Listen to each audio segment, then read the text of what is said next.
할렐루야. 예, 오늘 참 좋은 날입니다. 하나님께서는 우리 모두를 사랑하셔서 독생자 예수 그리스도를 이 땅에 보내주셨습니다. 주님이 오신 그날 우리 모두는 이 성탄의 기쁨을 안고 이 성탄절, 성탄주일 예배를 드리고 있습니다. 하나님께서는 우리 예배를 통하여 크게 영광 받으실 줄로 믿습니다. 이 시간 예배드리는 우리 모든 신명들에게는 아기 예수님이 가지고 오신 그 복을 우리 모두가 충만히 받아서 이 땅에서 덧없는 하나님의 나라의 복을 누리며 살아가는 우리 모두가 되기를 주의 이름으로 축원합니다. 그렇습니다. 예수님이 이 땅에 오셨습니다. 우리는 주님이 오심을 더없이 기뻐할 수밖에 없습니다. 예수님이 오심을 우리가 기뻐할 수밖에 없는 것은 우리가 지난 주일에 예수님의 그 이름을 통하여서 그 이름을 담고 있는 그 복을 우리는 이미 누리고 있기 때문입니다. 예수 그리스도 임마누엘, 이 이름을 가지고 이 땅에 오신 그 예수 그리스도를 통하여서 우리는 덧없는 복을 누릴 수 있게 되었기 때문에 이 주님이 태어나신 이 성탄절을 우리는 더없이 감격 속에서 맞이하고 이 성탄절을 보내고 있는 것입니다. 하나님께서는 오늘 성경 본문을 통하여서 예수님이 이 땅에 오신 그 이유, 그 예수님이 이 땅에 오신 그 의미를 오늘 본문을 통하여 우리가 헤아리면서 성탄의 이 복을 우리가 다시 한 번 더 새기고 또 우리가 일상 속에서 그 주님이 오심으로 인하여 누릴 수 있는 그 복을 충만히 누리며 살아가는 우리 모습이 다 되기를 원합니다. 먼저 하나님은 오늘 본문 7절을 통하여 예수님은 구유에 태어나셨음을 밝히고 있습니다. 7절 말씀 우리 같이 한번 읽어볼까요? 시작. 첫 아들을 낳아 강보로 사서 구유에 누였으니 이는 여관에 있을 곳이 없음이러라. 아멘. 오늘 보면 누가복음 2장 1절 이렇게 시작하고 있죠. 그때에 가이사 아우구스토가 영을 내려 천하로 다 호적하라 하였으니 이 호적은 구레네오가 수리아 총독이 되었을 때에 처음 한 것이라. 모든 사람이 호적하러 각각 고향으로 돌아가며 요셉도 다윗의 집 족속이므로 갈릴리 나사렛 동네에서 유대를 향하여 베들레헴이라 하는 다윗의 동네로 그 약혼한 마리아와 함께 호적하러 올라가니 마리아가 이미 잉태하였더라 라고 기록되어 있습니다. 그렇습니다. 예수님의 육신의 부모로서 요셉과 그리고 마리아는 호적하러 베들레헴 땅에 가게 된 것입니다. 자, 6절에 거기 있을 그때에 해산할 날이 차서 첫 아들을 낳아 강보에 사서 구유에 뉘었으니 이는 여관에 있을 곳이 없음이러라 라고 말씀하고 있습니다. 그러니까 요셉과 마리아는 부득이하게 그 당시에 시대적으로 정부가 원하는 대로 명령에 어길 수 없었기 때문에 결국은 호적하러 가는 그 와중에 결국 여관이 없어서 첫 아들을 강보로 사서 구유에 누이는 그런 일이 일어났습니다.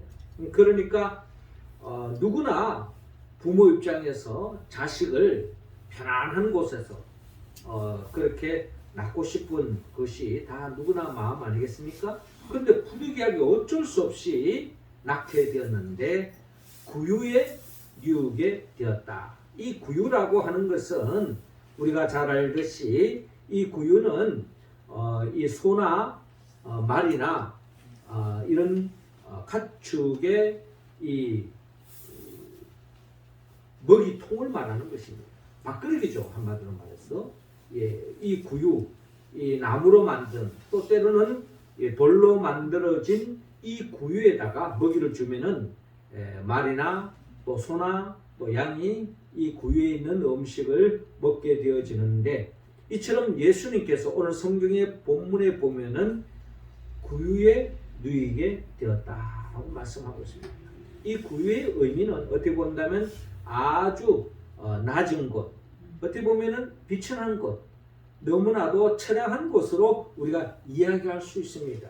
그러니까 예수님은 성경에 의하면 만왕의 왕이신 그 예수님이 어떤 궁정에 어떤 화려한 곳에 좋은 곳에 태어난 것이 아니라 너무나도 처량한 비참한 너무나도 황량한 구유에 예수님이 태어났다라고 하나님은 성경을 통하여 밝히고 있는 것입니다. 예수님의 삶, 그 삶 자체는 우리가 잘 알다시피 어떤 화려하거나 대접받거나 어떤 좋은 자리에 머물러 있는 것이 아니라 예수님께서 누가복음 9장 58절에 밝히고 있는 것처럼 여우도 굴이 있고 공중에서도 칩이 있으되 인자는 머리 둘 곳이 없도다 라고 말씀할 정도로 예수님의 그 삶의 여정 전체를 본다면 한마디로 주님의 삶은 가난한 삶이었다. 처량한 삶이었다. 오도 갈 데 없는 삶이었다. 이렇게 우리는 이야기할 수 있습니다. 이것은 예수님께서 어쩔 수 없이 이런 삶을 사는 것이 아니라 이 땅에 하나님의 나라를 펼치기 위해서 하나님의 뜻을 이루기 위한 그 과정 속에 예수님은 가난한 삶의 길을 걸어갔다라고 우리는 성경을 통하여 헤아릴 수가 있습니다. 이처럼 예수님의 삶은 사도신경을 통하여서 예수님의 삶을 이 땅에서 삶을 한마디로 요약하기를 본디오 빌라도에게 고난을 받아 십자가에 못 박혀 죽으시고 라고 표현하고 있습니다. 그러니까 구유에 나시고 인자는 머리 둘 곳이 없다고 말씀하시며 사도신경을 통하여 예수님의 삶은 한마디로 말해서 본디오 빌라도에게 고난을 받고 십자가에 못 박혀 죽는 삶으로 성경은 밝히고 있다는 겁니다. 그럼 왜 예수님이 이렇게 구유에 나셨고 가난한 삶의 길을 걸어가셨고 십자가에 못 박혀 죽음의 길을 걸어가셨느냐? 고린도후서 8장 9절은 분명히 말씀합니다. 우리 주 예수 그리스도의 은혜를 너희가 알거니와 부요하신 자로서 너희를 위하여 가난하게 되심은 그의 가난함을 인하여 너희로 부요케 하려 하심이니라 라고 말씀하고 있습니다. 그렇습니다. 주님이 구유에 나신 것, 주님의 가난한 삶의 길을 걸어가심을, 주님의 십자가의 길을 걸어가심은 결국 주님은 부요하신 자였습니다. 하나님 영광의 보좌 우편에서 하늘에서 조금도 부족함이 없는 삶이었습니다. 그러나 그 부유하신 주님께서 왜 낮고 낮은 이 땅에 오셔서 구유에 나시고 가난한 삶을 사셨고 십자가의 고난을 당했습니까? 이 모든 것은 결국 우리 모두를 부요케 하기 위해서 이 땅에 오셨다라는 것입니다. 죄로 말미암아 하나님의 나라를 상실한 채 저주 속에 절망 속에 지옥으로 떨어질 수밖에 없는 우리를 부요케 하기 위해서 주님이 이 땅에 오셨다라고 말씀합니다. 요한복음 10장 10절에도 주님께서 말씀하셨습니다. 도둑이 오는 것은 도둑질하고 죽이고 멸망시키는 것뿐이요 내가 온 것은 양으로 생명을 얻게 하고 더 풍성히 얻게 하려는 것이라 라고 말씀합니다. 죄로 말미암아 우리는 도둑, 강도, 마귀로부터 모든 것을 다 빼앗길 수밖에 없는 불행의 길, 저주의 길, 지옥을 향하는 인생길이었습니다마는 주님이 우리를 풍성한 삶으로 영원한 생명으로 하나님의 나라로 영생으로 이끌게 하기 위하여 주님이 이 땅에 오셨음을 요한복음 10장 10절을 통하여 우리에게 말씀하고 있습니다. 그렇습니다. 예수께로 가면 우리는 보리떡 5개와 물고기 2마리로 5,000명 이상을 먹고 12강들이가 남는 것처럼 주님으로 인하여 더 이상 굶지 않습니다. 배부른 육적으로도 넉넉한 삶을 살아갈 수 있다는 겁니다. 요한복음 1장에 보면은 가나의 혼인 잔치집에 포도주가 떠나서 절망적인 그 순간에도 주님은 물을 포도주로 만들어서 잔치집이 다시 흥이 나도록 역사하시는 것이 바로 우리 주님이시라는 것입니다. 심지어 38년 동안 베데스다 연못가에서 절망 속에 살아가는 그 환자를 향해 일어나 걸으라라고 명령했을 때에 그 안전뱅이가 그 자리에서 일어나는 연약한 자가 새 힘을 얻고 건강해지는 삶으로 인도하시는 것을 볼 수 있습니다. 또한 주님은 요한복음 9장에 날 때부터 소경된 자를 눈을 뜨게 해 주셨습니다.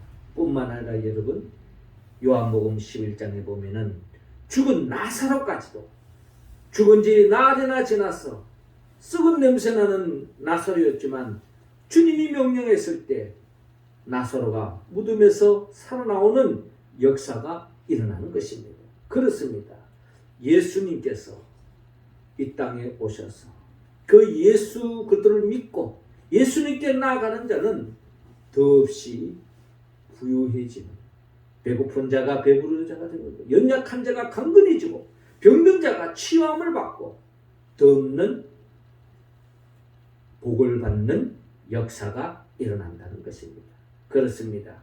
예수님께서 이 땅에 구유에 태어나셨고 가난한 삶을 사셨고 십자가의 길을 걸어간 것은 결국 우리 모두를 부욕해 하기 위함이었다는 것을 기억하시고 아기 예수님을 우리 모두가 영접함으로 주님이 주시는 그 풍요로운 삶을 일상 속에서 누리며 살아가는 우리 모두가 되기를 주 이름으로 축원합니다.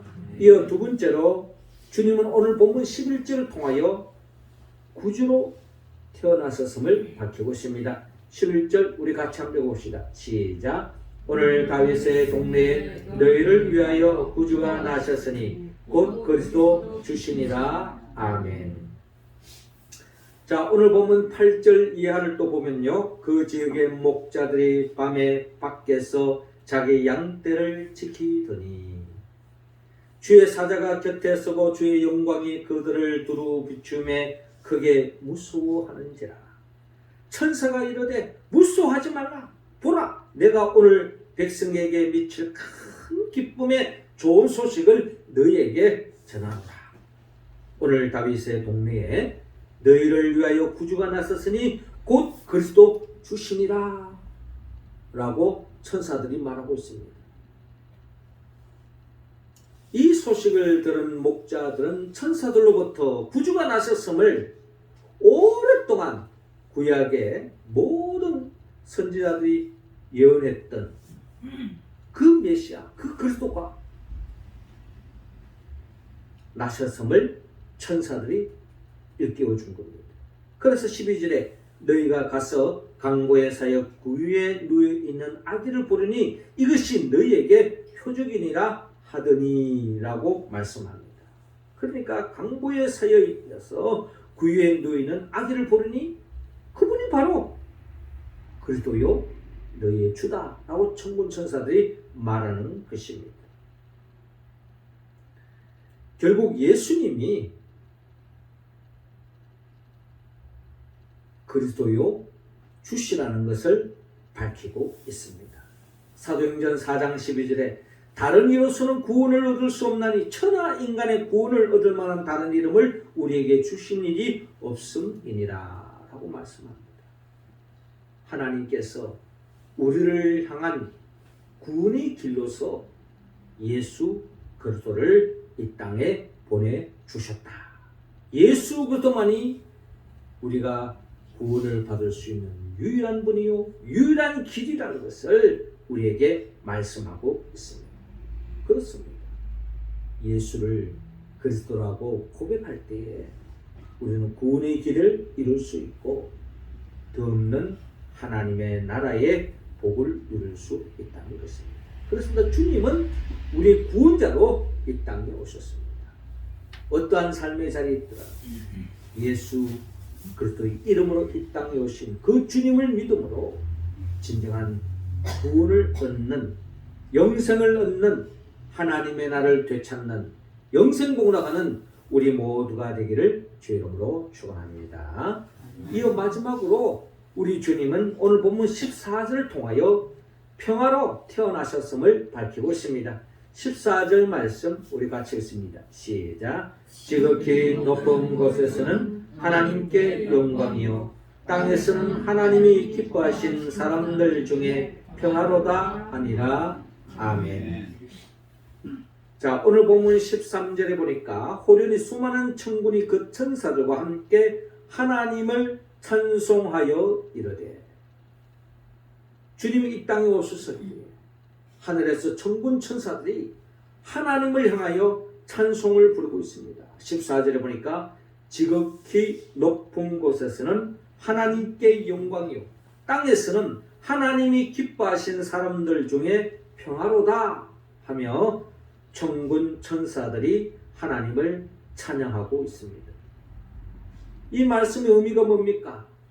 예수님이 이 땅에 오셨을 때 울려 퍼지는 찬송, 그 찬송의 가사의 의미는 예수님이 이 땅에 오시면 결국 하나님께 영광 돌리기 위하여 예수님이 이 땅에 오셨고, 하나님께는 영광이요 이 땅에 있는 모든 사람들에게는 평화를 주기 위하여 예수님이 이 땅에 오셨다. 그렇습니다. 하나님께 영광 돌리고 이 땅의 모든 사람들에게는 참된 평화를 안겨주기 위하여 예수님이 이 땅에 오셨음을 천군 천사들이 하나님께 찬양을 올리고 있더라는 것입니다.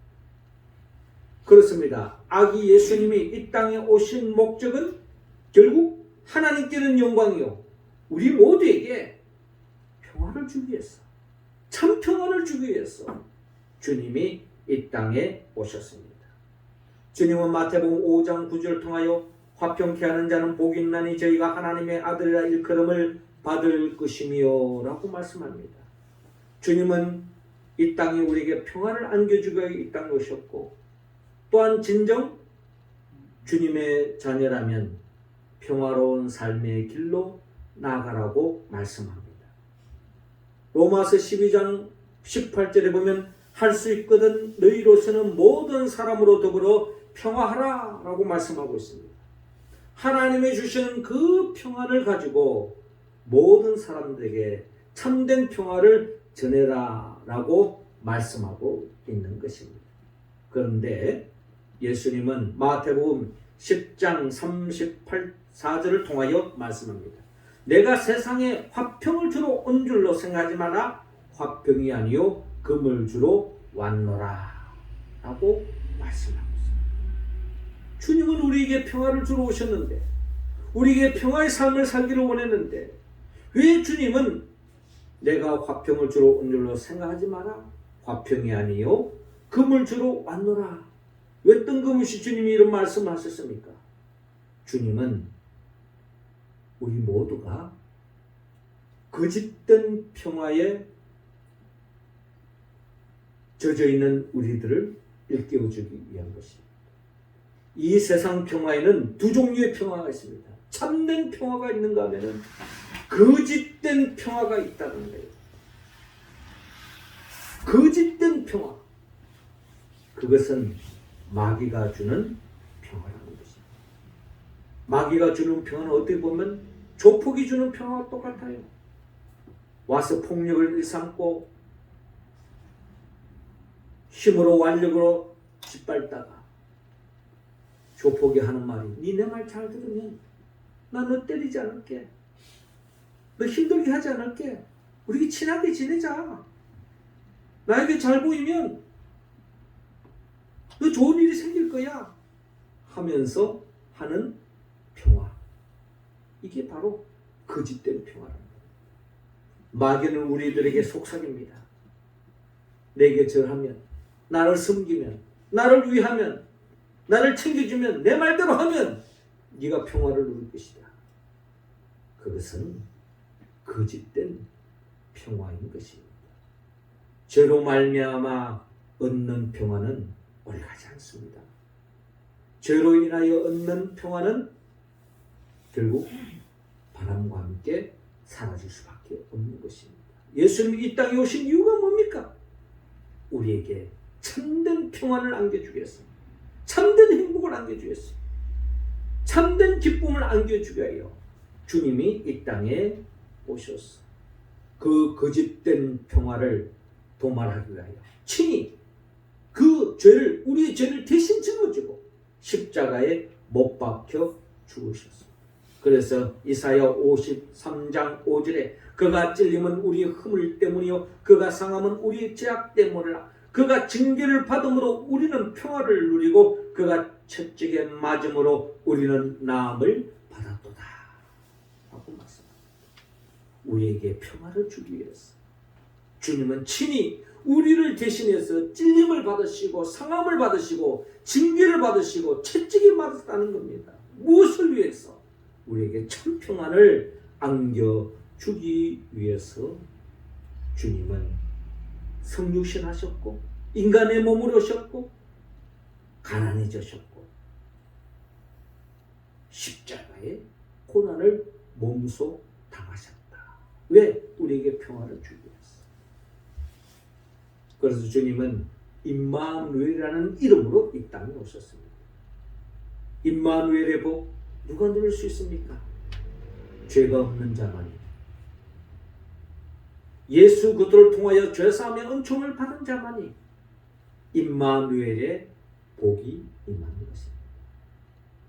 주님을 영접하지 않고 주님을 따르지 않고 죄에 빠져 있는 사람은 임마누엘의 복이 임할 수 없는 것입니다. 예수님은 우리에게 이 임마누엘의 복을 주기 위하여 친히 인간의 몸으로 오셨습니다. 그러면서 철저하게 죄에 얽매여서 얻는 그 평화에, 그 거짓된 평화에 빠지지 마라. 지극히 높은 곳에서는 하나님께 영광이요 땅에서는 하나님이 기뻐하시는 사람들 중에 평화로다. 우리는 예수 그리스도 임마누엘이라는 이름으로 오신 그 주님을 기쁨으로 맞이하고 영접할 때에 우리는 참된 평화를 누릴 수 있습니다. 하나님이 함께 하신 겁니다. 하나님의 나라가 펼쳐진다는 것입니다. 이 세상에 여러분 가장 큰 복이 무엇일까요? 하나님이 함께하는 것입니다. 하나님이 함께하는 복. 이 땅에서 하나님이 함께할 때 마귀가 손대지 못합니다. 어떠한 어려움도 이겨나갈 수 있습니다. 하나님이 함께할 때 천국을 침노할 수 있고 하나님의 나라의 복을 만끽할 수가 있다는 것입니다. 우리가 살고 있는 이 세상은 한 치 앞을 내다볼 수 없습니다. 언제 어느 순간에 어떤 일이 일어날지 모르는 거예요. 원치 않게 사망의 엄청난 골짜기로 다닐 수 있는 것이 내 의도와는 관계없이 사망의 엄청난 골짜기로 처박힐 때도 있습니다. 그러나 시편 기자는 내가 사망의 엄청난 골짜기로 다닐지라도 해를 두려워하지 않은 것은 주께서 나와 함께 하십니다. 할렐루야. 이게 바로 임마누엘의 복이에요. 우리가 어떠한 형편에 처했든지 여러분 주님이 우리와 함께하기 위하여 이 땅에 오신 것입니다. 그 주님을 영접함으로 우리의 삶에 어떠한 환경에 처했다 할지라도 임마누엘로 이 땅에 오신 예수 그 이름을 통하여서 참된 하나님의 나라를 만끽할 수 있기를 주의 이름으로 축원합니다. 사랑하는 성도 여러분, 주님은 구유에 탄생하셨습니다. 그리고 우리를 구주로서 이 땅에 오셨습니다. 그리고 우리에게 참 평화를 주기 위해서 하나님의 나라를 안겨주게 하여 이 땅에 오셨습니다. 우리가 이 복을 충만히 누리기 위해서는 성령의 도움을 받아야 합니다. 성령의 도움을 받지 않고는 우리는 예수 그래도 임마누엘로 이 땅에 오신 예수님을 믿을 수가 없습니다. 그 복을 누릴 수가 없어요. 성령은 예수 그리스도의 영입니다. 예수님이 누구입니까? 예수님은 우리를 위하여 천지 만물을 창조하셨고 죄로 말미암아 잃어버린 그 복을 다시 되찾기 위하여 친히 인간의 몸으로 낮고 낮은 이 땅에 주님이 오지 않았습니까? 구유의 몸으로 오셨고 우리를 부욕케 하기 위해서 머리 둘 곳이 없는, 어떻게 보면 이 세상에 나그네와 같은 여우도 굴이 있는데 머리 둘 곳이 없을 정도의 어려운 삶의 길을 걸어가셨고 더 나아가 십자가에 못 박혀 죽으신 이 모든 것이 결국 우리를 부욕케 하기 위함이라는 거죠. 더 나아가 우리 모두를 더없이 온전한 구원으로, 영생으로, 부활의 생명으로 이끌기 위하여 친히 부활하시고 성천하시고 지금도 우리 모두에게 보혜사 성령을 보내주셔서 성령을 통하여 주님이 누구이신가를 알고 주님을 영접하고 주님을 통하여 하나님의 나라를 이뤄가는 우리들을 영원한 천국으로, 영원한 하나님의 나라의 기쁨을 맛볼 수 있도록 장차 재림하여 오신 예수 그리스도, 그분의 영 보혜사 성령의 도움을 받았사 예수님이 구유에 탄생하심이 결국 우리를 부욕케 하기 위함이요, 구주로 탄생하심은 결국 우리를 구원하기 위함이요, 평화로 이 땅에 오심은 우리에게 진정한 하나님 나라의 그 평안, 참된 평화를 안겨주기 위하여 이 땅에 오셨다는 것입니다. 이 복음을 우리가 이 성탄절에 다시 한 번 더 확신하고 고백하고 이 복을 충만히 일상 속에 누리기 위해서 기도하고 믿음의 길을 걸어가는 우리 모두가 되기를 주의 이름으로 축원합니다. 기도드리겠습니다. 하늘에 계신 우리 아버지, 이 시간 우리 한 사람 한 사람에게 성령의 기름을 부어주셔서 우리를 부욕케 하기 위하여 친히 구유에 태어나셨고 우리를 구원하기 위하여 구주로 태어나시며 우리에게 진정한 참 평화, 하나님의 나라의 복을 누리기 위하여 이 땅에 오셨음을 다시 한 번 더 깨닫고 고백하고 이 복을 일상 속에 주님 오시는 그날까지 이 땅에서 누릴 뿐만 아니라 저 천국에서도 영원히 누리며 살아가는 우리 모두가 될 수 있도록 인도하여 주시옵소서. 예수님의 이름으로 기도하옵나이다.